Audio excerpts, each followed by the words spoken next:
Hello, this is John, the other half of FarStar.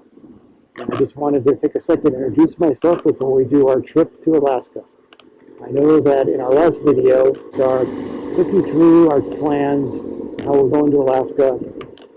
We're trying to go there for the last 3 years, but of course, COVID conspired against us. In that video, Rob took you through our proposed route, told you a little bit about himself and his bike. In this video, I'd like to talk to you a little bit about myself and my bike. So, I am riding a 2014 R1200 GS, liquid-cooled version.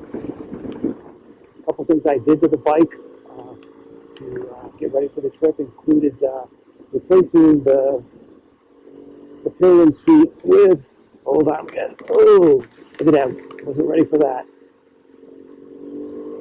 Replaced the pillion seat with a lockable box from Two Wheels Welding. I highly recommend them if you're not taking a passenger, as well as put on some backcountry soft luggage from Moscow Moto. Can't say enough about Moscow Moto. All their stuff is quality. So a little bit about my riding history.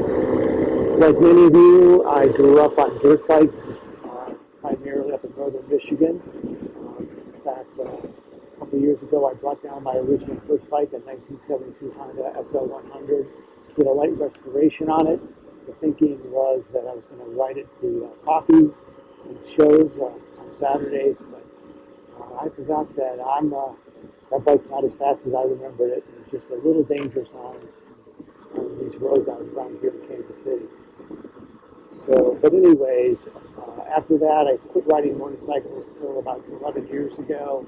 After our children had grown and left the nest, I really wanted to get back into biking. And of course, long way around led me to buy a GS. I got an F650 GS. Had that for a couple of years, and then moved down to an RT, 2012 RT. Love that bike, but became smitten with the K1600B. Something about that 6-cylinder just will drive you insane. Absolutely love that bike.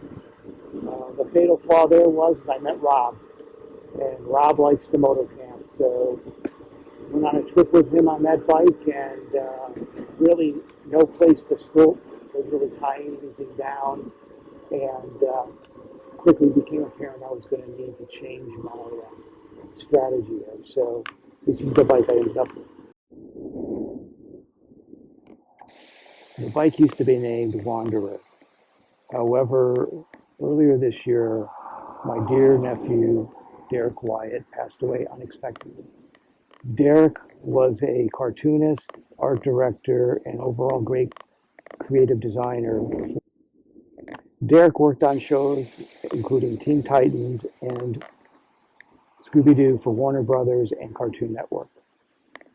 While Derek's father and sister were cleaning out his house, they found some of his artwork, and of course I asked to have one of them. What I ended up with was a small sticker of a character he had developed for one of his earlier shows. Not knowing what the name of that character was, I had indicated to his family I was going to rename my bike the name of that character. So with a little research, his sister came back and told me the name of that character was Streetwise, which I don't think you could have a better name for a motorcycle. So I'm going to take the memory of Derek with me on this trip, and Streetwise is going to do him proper. So that's my introduction video. We're about a week out as I film this, and we're looking for a great trip. We hope to have you all subscribe and follow us.